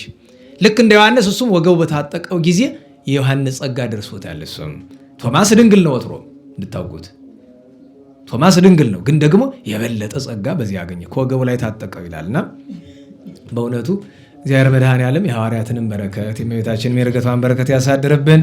የከርሞ ሰው ይበለን። ሰዓት እንግዲህ ገፋ አድርገናል። ያው የዓመት ቀለም ስለሆነ አጭር ነገር ብቻ ቅድም ያነሳ ነው ጥቅስ የእመቤታችን ነገር ስለሆነ ስንነጋገር የቆየ ነው። አጭር ነገር ብቻ ላነሳ። በትንቢተ ኢሳይያስ ምዕራፍ 33 ቁጥር 20 ላይ ስለ እመቤታችን በምስጢር በተናገረበት አንቀጽ ላይ እነሆ የመድኃኒታችን ከተማ ጽዮንን ተመልከት ይላል። አንደኛ መድኃኒት፣ ሁለተኛ ከተማ፣ ሶስተኛ ጽዮን፣ አራተኛ ተመልከት ይላል። አሁን በጥሬ ዘሩ ለኢየሩሳሌም ተተረጉሞ በአንደኛ ምስጢር ለቤተ ክርስቲያን ይተረጉማል። ሰዓት ለመቆጠብ ወደዚያ አንሄድም፣ ግን ባጭር እንነጋገረው። በነገራችሁ ላይ መድኃኒት ሲባል ቤተክርስቲያን መድኃኒት እንላታለን አንላትም? እንላታለን። ቤተክርስቲያን መድኃኒት ናት። ቤተክርስቲያናችን ቤተክርስቲያን መድኃኒት ናት። ከዚያ ከተማ አላት። ከተማ ማለት ማደሪያ መኖሪያ ነው አይደለም? የቅዱሳን መናኸሪያ ስለሆነች ቤተክርስቲያን ምን አላት? ከተማ። ሶስተኛ ጽዮን አላት። ቤተክርስቲያን አምባ መጸጊያ ስለሆነች ምን ይላታል? ከዛ ሁልጊዜ በየቀን ወዴት እንድንመጣ ነው የታዘዝን? ወደ ቤተክርስቲያን አይደለም? ቤተክርስቲያን መተን ወደ ቤተክርስቲያን የመጣ ሰው አንገቱን ቀርቅሮ መሬት እያየ እንዲጸልይ ነው የታዘዘ ወይስ ቀና ብሎ ቤተክርስቲያንን እያየ ነው መጸለይ ያለበት? ያውም ጉልላቱን እያየ አይደለም? አንድ ለእመቤታችን እንተርጉም። መጀመሪያ መድኃኒት ያለው ነው። አሁን ብዙ ሰዎች መድኃኒት ቤዛ ስንላት እመቤታችንን ቅር የሚላቸው አሉ። ለምን ቅር የሚላቸው ይመስልሃል? ጋኔን ስላደረባቸው። አየህ፣ የአምላክ እናት እንኳን የአምላክ እናት ሁልጊዜ እንላለን አይደል? እንኳን የአምላክ እናት መድኃኒት የሚባል በዚህ ዓለም ስንት ነገር አለ። አረግሬሳ የሚባል ታውቃላችሁ አይደለም? ዳማከሴ ታውቃላችሁ አይደለም? ታዲያ እነሱ ጉንፋን ሲያም መድኃኒት አይደሉም? በስጋዊ እንኳን ማለት ነው መድኃኒት ናቸው። እንድታውቁት ምጽዋት መድኃኒት ነው አይደለም? ንገሩኝ። ሰው ያለ ምጽዋት መዳን አይችልም። ምጽዋት ከሰጠሳ ይድናል። አሁን ይሄ ማለት ምጽዋት ያድናል ብለን ስንል የጌታችን የማዳን ስራ ይተካል ማለት ነው። በነገራችሁ ላይ ለክርስቶስ መቆርቆራቸው አይደል? ጠዋት መምህሩ ሲናገሩ ሰምታችኋል። ታምራት መስራት ቀላል ቢሆን ኑሮ ብሎ ፓስተሮችን ሲነቅፉ ምን አሉ? እኛ 40 ዓመት በላይ ጉባኤ ቤትና ገዳም የተቀመጥነው ታምራት ማድረግ ቀላል ብሎ እኛ እናደርግ ነበር አሉ። እውነትነት አለው ነገሩ። ግን እንዳመለካከታቸውን አንዳንድ ሰው ደግሞ ሰምቶ ምን ታምራት መስራት ፍላጎት አላቸው እንደዛ ምናምን ብሎ ወደ ነቀፌታ ሊወስደው ይችላል። ግን ታምራት ማድረግ ቀላል ቢሆን አስቡት አይደለም? እንዴት ዋላችሁ እንዴ? እንዲያው ላደለው እኮ ዓላማችን ታምራት ማድረግ አይደለም። ነገር ግን እውነቱን ተከትለን ብንሄድ መድኃኔዓለም ምን ያጎልብናል? ምንም አያጎልብንም። ዛሬም እኮ ታምራት ማድረግ ባንችል ታምራት ይደረግልናል። ቢያንስ እውነተኛው ታምራት የሰይጣናዊው ሳይሆን የመንፈስ ቅዱስ ታምራት እኮ ይደረጋል። እና እመቤታችን ድንግል ማርያምን መድኃኒት ማለት ክርስቶስ መድኃኒት አይደለም ማለት አይደለም። ለምን? በመጽሐፍት እንደምንመለከተው ጌታችን ምን ተብሏል?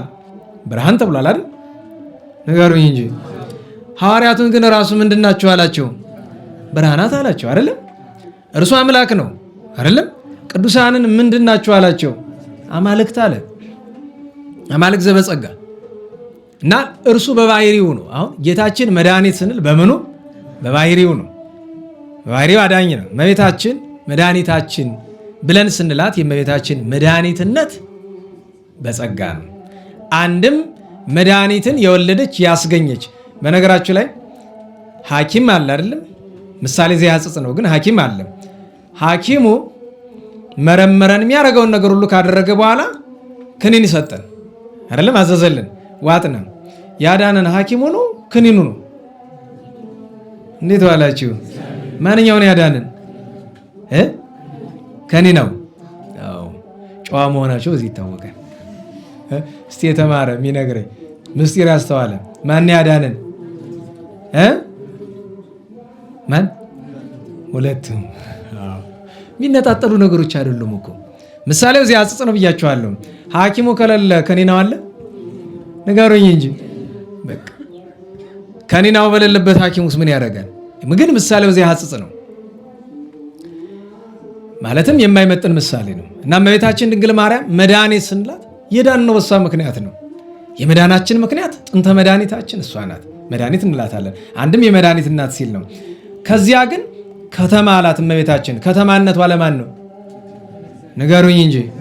ከተማነቷ ለማን ነው? የንጉሠ ነገሥት የመድኃኒታችን ኢየሱስ ክርስቶስ ከተማ ናት፣ መኖሪያ ናት። ከዚያ ጽዮን አላት። የታወቀ ትርጉሙን አንበ መጽጊያ ናት። አራተኛው ግን ምን አለ? ተመልከት። አንድ ሰሞን ፕሮቴስታንቶች አንድ ስብከት አመጥተው ነበረ።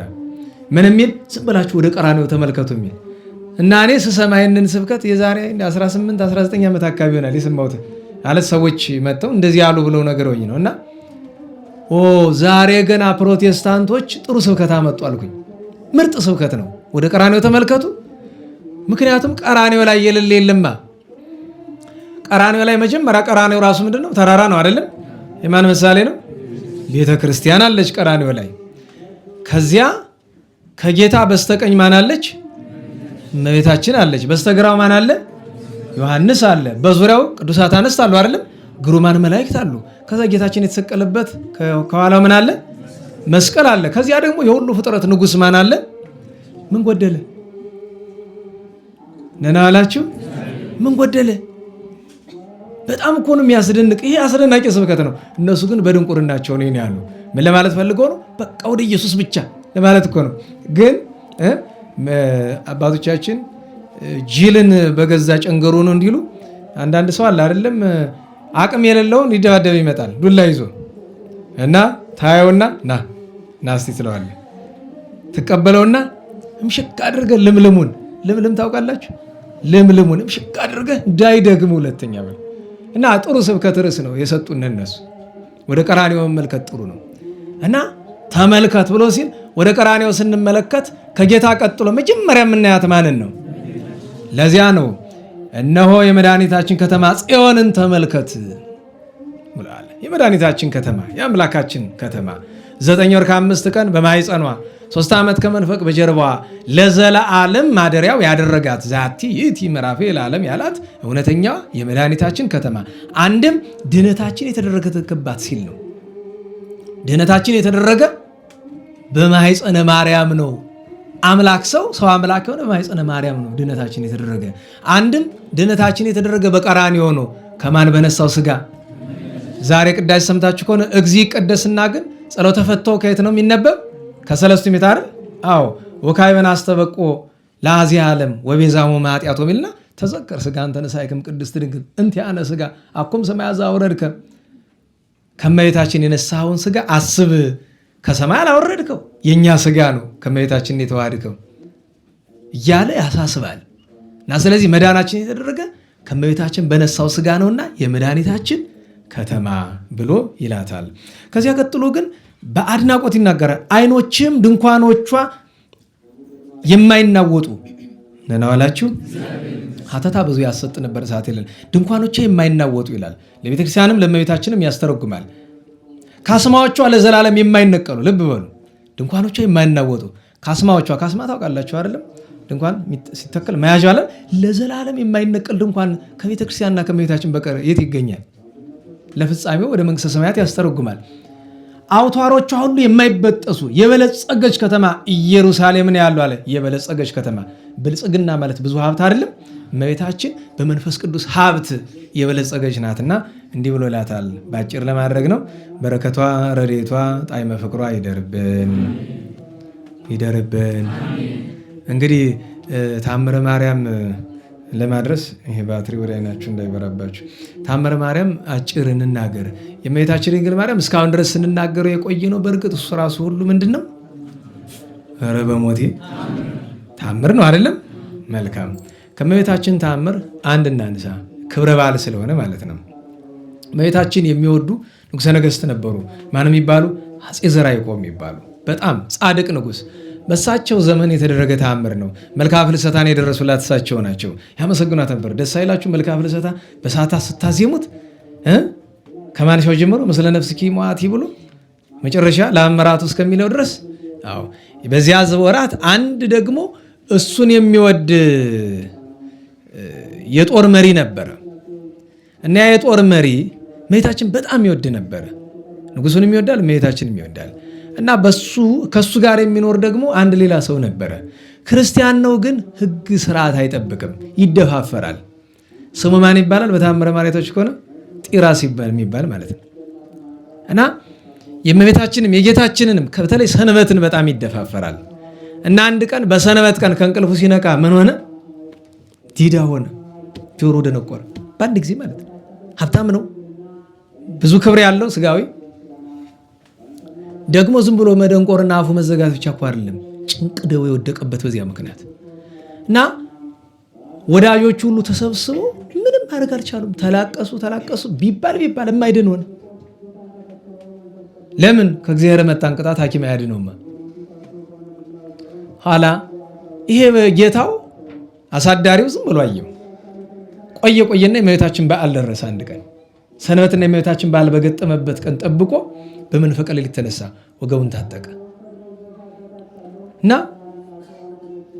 የአምላክ እናት የመላእክት እህታቸው የነቢያት ትንቢታቸው የሐዋርያት ስብከታቸው ሞገሶሙ ለጻድቃን የጻድቃን ሞገሳቸው የሰማዕታት እናታቸው መጽደቂቶሙ ለኃጥአን ኃጥአንን የምታጸድቂ ናዛዚቶሙ ለሕዙናን ያዘኑትን የምታረጋጊ ፈዋሲቶሙ ለሕሙማን የታመሙትን የምትፈውሽ አለና ራድኙ አይደለም ኢትምህርዮኑ በሳተ ባለኪ ለዝንቱ በሃም ወጽሙ መእዝን በድሎሽ ዲዳ ደንቆሮ ያደረግሽው ይህን ሰው አትምሪው ሙሉ እንደመቆጣት አይደለም።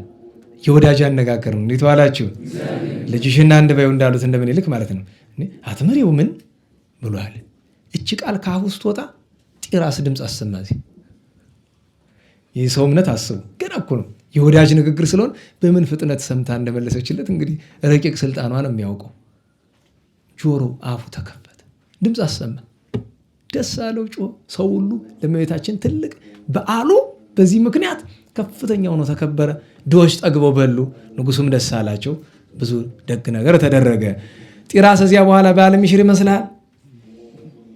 እንዴት ዋላችሁ? ይመስልሃል? አይሞክረውም። ኧረ አስቦ ደህና ኑሮ ደህና አረፈ። እንደ ጌታው እሱም በምድረ ሰማይ ተጠቀመ። ታምሯ በረከት ይደርብን። ከነገ ጀምሮ እንግዲህ ያው ባጭር እያደረግን እስከ አንድ ድረስ እንቀጥላለን። አጭር ማስታወሻ የምሰጣችሁ እንዲያው የዚህን የስዕለት ነገር ለምን እንደምደጋግም አይገባችሁ ይሆናል።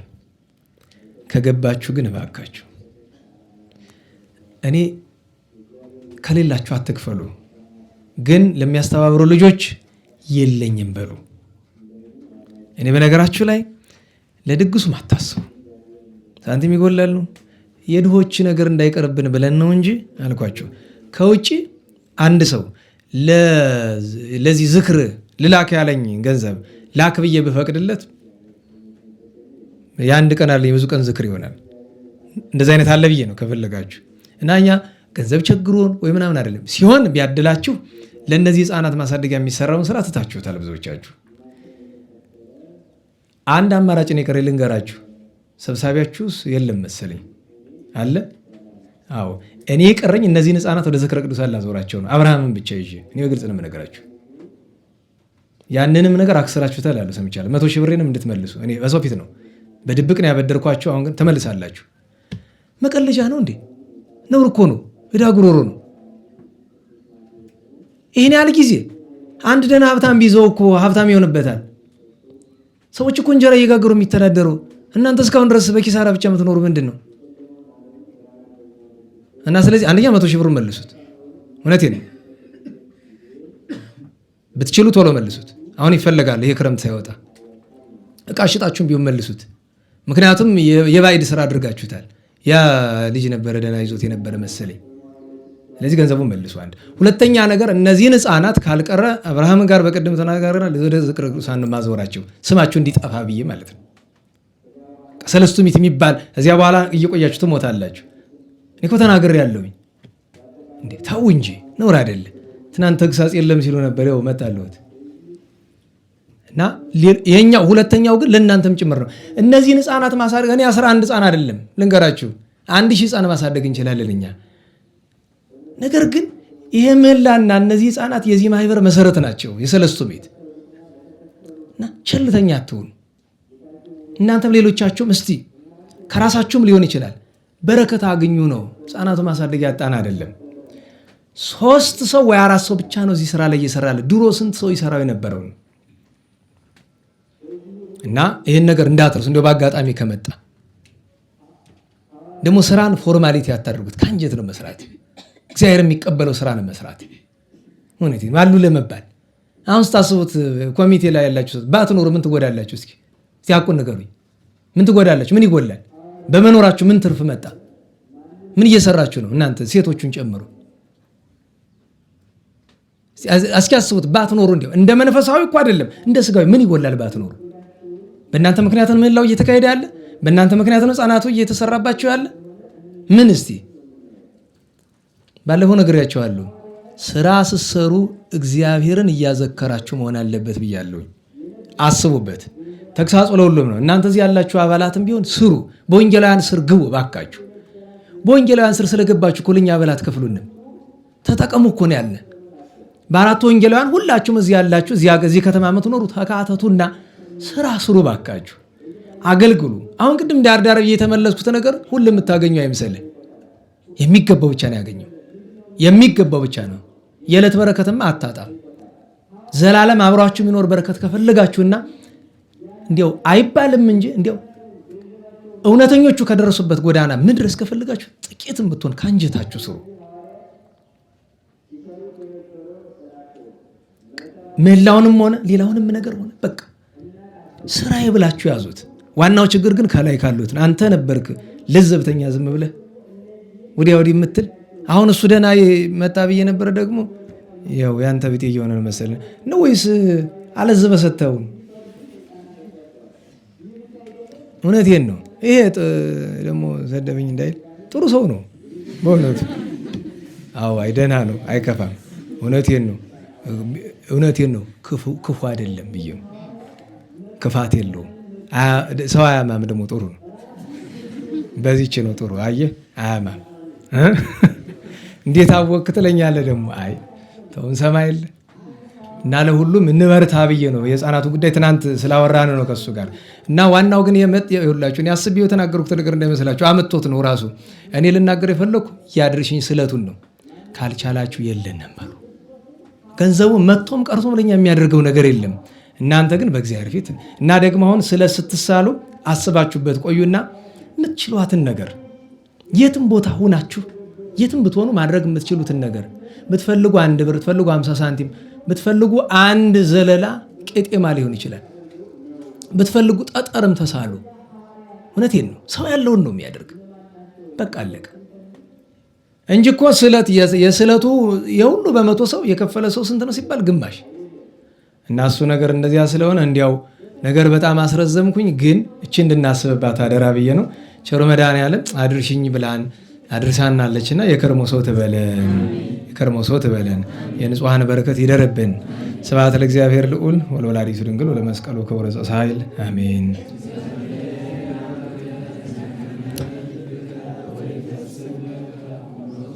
አሜን። ለጸሎት እንነሳ።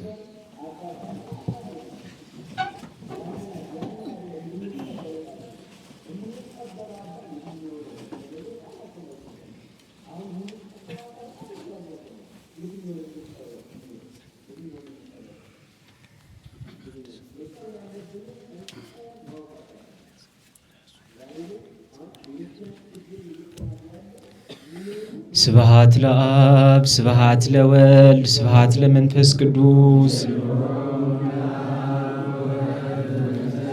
ስብሐት ለአብ ስብሐት ለወልድ ስብሐት ለመንፈስ ቅዱስ ስብሐት ለአብ ስብሐት ለወልድ ስብሐት ለመንፈስ ቅዱስ ስብሐት ለእግዝእትነ ማርያም ድንግል ወላዲተ አምላክ ስብሐት ለመስቀለ እግዚእነ ኢየሱስ ክርስቶስ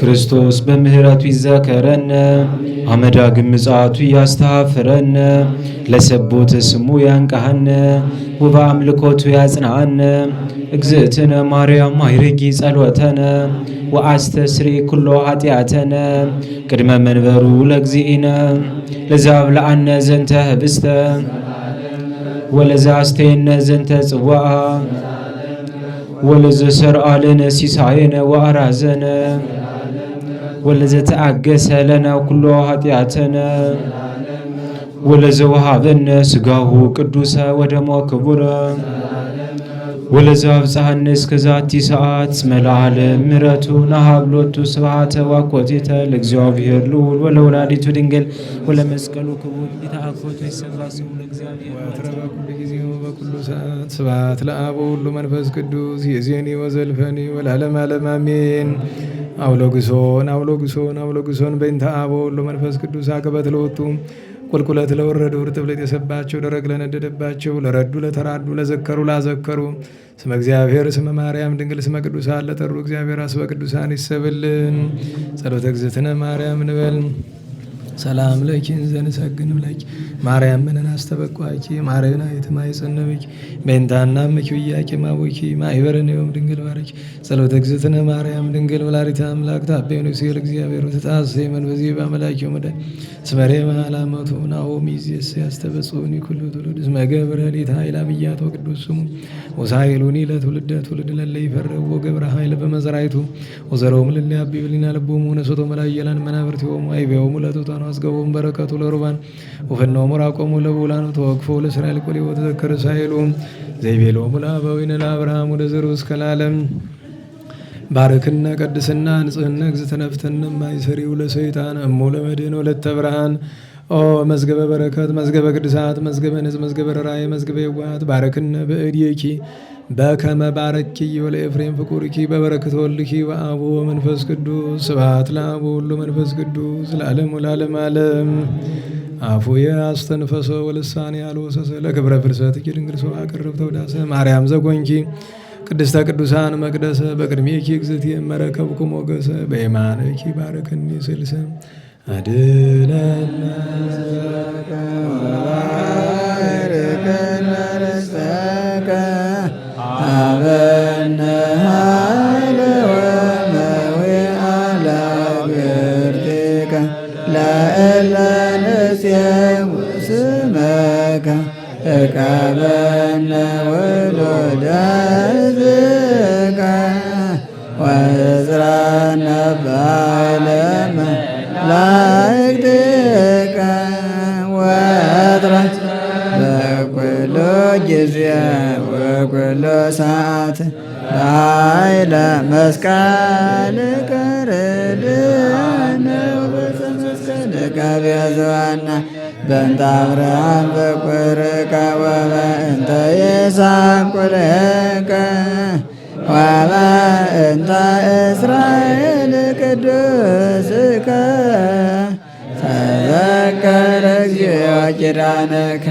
ፍጡነ ሳእለከ መሐኪያነ ዘፈጠርከ ስረይ ኃጢአተ ሕዝብከ ወመሐረ ተግባረከ እግዚኦ ታጥፍአነ ሀሰለከ በእንተ ማርያም ወላዲተከ ወበእንተ ዮሐንስ መጥምቅከ ወበእንተ ኩሎሙ ቅዱሳኒከ ረድአነ ወእጥረ በኃይለ መስቀልከ ኢታስተኀብረነ እግዚኦ በቅድሜከ እግዝእትነ ነጽሪ አብየነ ጸልይ ለነ ለደቂቅኪ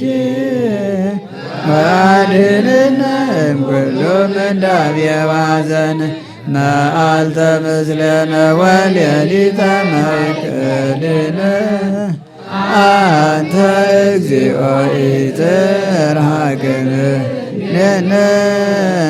አሉ ምስሌነ ረዳኤ ኮነነ ኢትግድፈነ ወኢትመንነነ ለከ ሰላም ተራዳነ እግዝእትነ እግዝእትነ ነጽሪ አብየነ ሰላም ወልድኪ ያሉ ምስለነ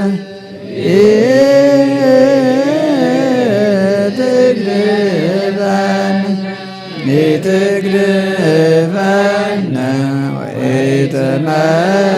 ወኢትመንነነ አምላከ ሰላም ተራድአነ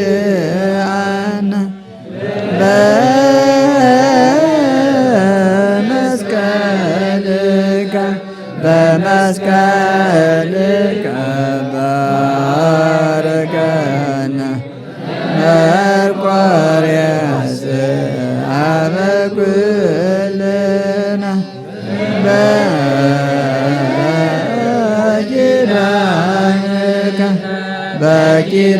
በኪዳንከ ተማፀነ አብየ እግዚአብሔር ኩልነ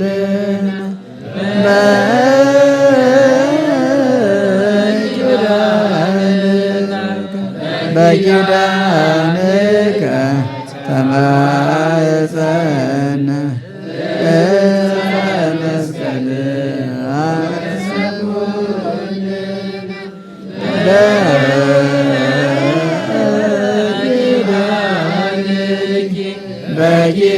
በኪዳንኪ ተማፀነ ኪዳነ ምሕረት በመኩልነ።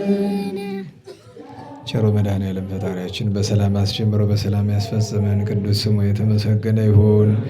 ሀገራችንን ቤተክርስቲያንን ከመከራው ይሰውርልን። ሀገሩን ደብሩን ማህበሩን በሰላም ይጠብቅልን። የእመቤታችን ጣዕመ ፍቅሯን ከፍልሰቷ ከትንሣኤው ከዕርገቷ ከንጹሐን ሁሉ በረከት ያሳድርብን። በመከራ ያሉ ወገኖቻችን በይቅርታው ያስብልን። ወንድማችን ተስፋ ኢየሱስን ከአራተ ሕማሙ ያንሳልን። ሰላሙን፣ ረድኤቱን፣ ፍቅሩን፣ አንድነቱን ይዘዝልን። የሞቱትን ነፍሳቸውን ያጸድቅልን። የመምህራችን የገብረ ኪዳን የወንድማችን የፍቅረ ሥላሴ ነፍስ በአብርሃም በይስሐቅ በያዕቆብ አጠገብ ያኑርልን። ተረፈ ዘመኑን ተረፈ ክረምቱን ቸር መድኃኔዓለም እንዲባርክልን። ሰላም በዋለን ቸርነቱን ሰላም እንዲያሳድረን ቅዱስ ስሙን አቡነ ዘበሰማያት ብለን እንጥራ። ይትቀደስ ስምከ ትምጻእ መንግሥትከ ወይኩን ፈቃድከ በከመ በሰማይ ከማሁ በምድር ሲሳየነ ዘለለ ዕለትነ ሀበነ ዮም ኅድግ ለነ አበሳነ ወጌጋየነ ከመ ንሕነኒ ንኅድግ ለዘአበሰ ለነ ኢታብአነ እግዚኦ ውስተ መንሱት አላ አድኅነነ እምኩሉ ኩይስ መዚአከ ይእቲ መንግሥት ኃይል ወስብሐት ለዓለመ ዓለም። በሰላመ ቅዱስ ገብርኤል መልአክ ኦ እግዝእትየ ማርያም ሰላም ድንግል በኅሊናኪ ወድንግል በሥጋኪ እምእግዚአብሔር ጸባኦት ሰላም ለኪ ቡርክት አንቲ እምአንስት ወቡሩክ ፍሬ ከርሥኪ ተፈሥሒ ፍሥሕት ኦ ምልዕተ ጸጋ እግዚአብሔር ምስሌኪ ሰአሊ ወጸሊ ለነ ምሕረተ በፍቅር ወልድኪ ኢየሱስ ክርስቶስ ከመ ይስረይ ለነ ኃጣውኢነ ተማኅፀነ ብኪ። ስብሐት ለአብ ስብሐት ለወልድ ስብሐት ለመንፈስ ቅዱስ ይእዜኒ ወዘልፈኒ ወለዓለመ ዓለም አሜን።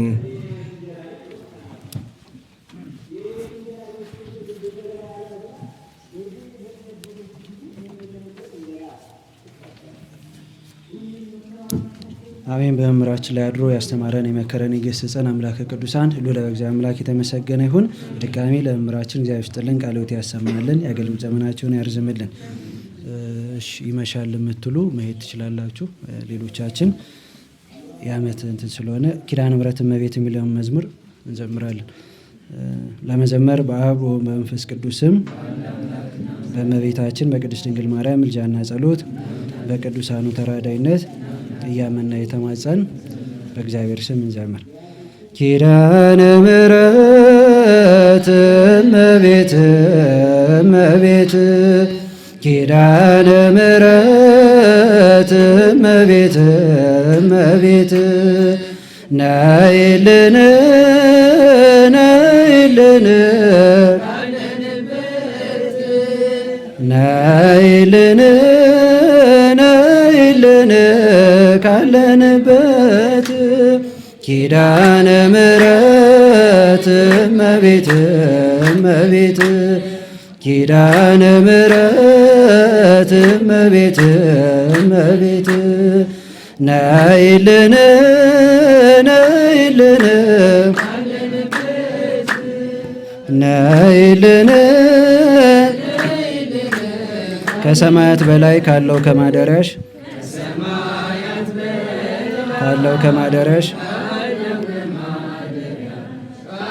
ዝማሬ ከሞላው ከዘላለም ቤትሽ ከሞላው ከዘላለም የምድር ፍጥረታት ማርያም ማርያም ሲሉሽ ማርያም ማርያም ሲሉሽ የቃል እናት እመቤቴ ነይ በሰረገላሽ የቃል እናት እመቤቴ ነይ በሰረገላሽ ነይ በሰረገላሽ ነይ በሰረገላሽ ኪዳነ ምሕረት እመቤት እመቤት ኪዳነ ምሕረት እመቤት እመቤት ነይልን ነይልን ነይልን ከጸጥታ ወደብ ከፍቅር አውድማ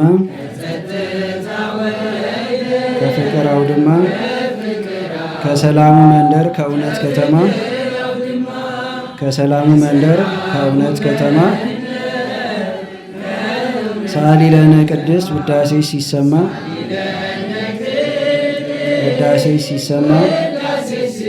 ከሚካኤል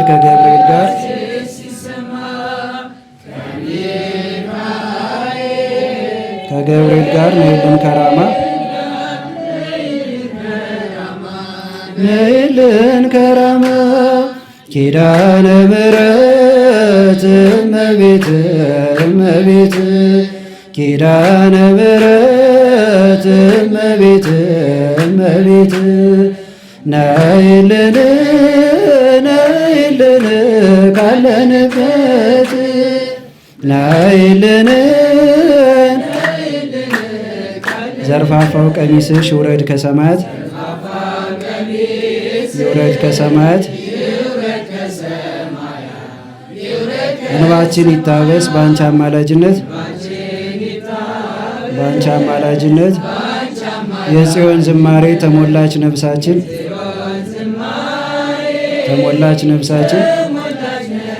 ንኢ ንኢ ንኢ እንበል ንኢ እንበል እንደ አባቶቻችን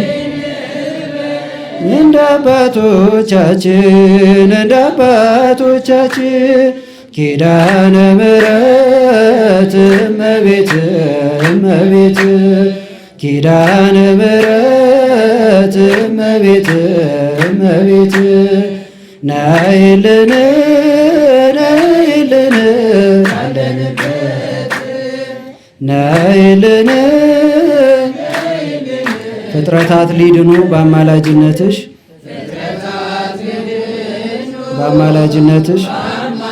የዘላለም ኪዳን አማኑኤል ሰጠሽ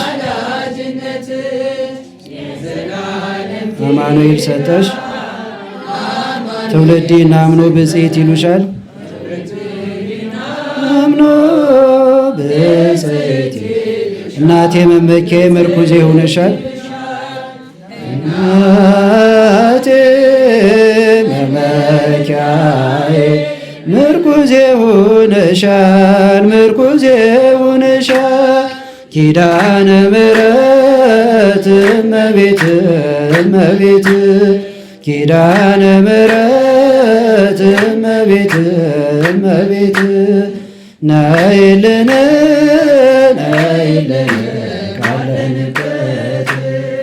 ነይልን የልብን ሲያዋዩሽ ሰምተሽ ዝም አትይም ሰምተሽ ዝም አትይም ችግረኛን አይቶ ልብሽ አይጨክንም ልብሽ አይጨክንም ከዓይነ ጥቅሻ ፈጥነሽ ትደርሽለታለሽ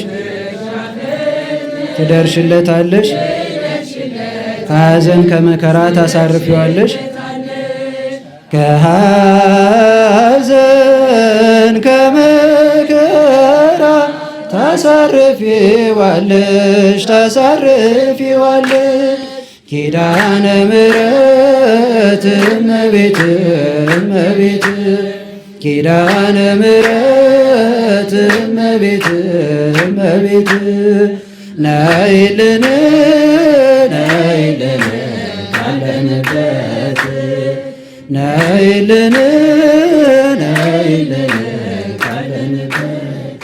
አሜን። ፍቅሩ አይደርብን። አነሳስቶ ያስጀምረን አስጀምሮ ለፍጻሜ ያበቃን አምላከ ቅዱሳን ልዑለ እግዚአብሔር አምላክ የተመሰገነ ይሁን።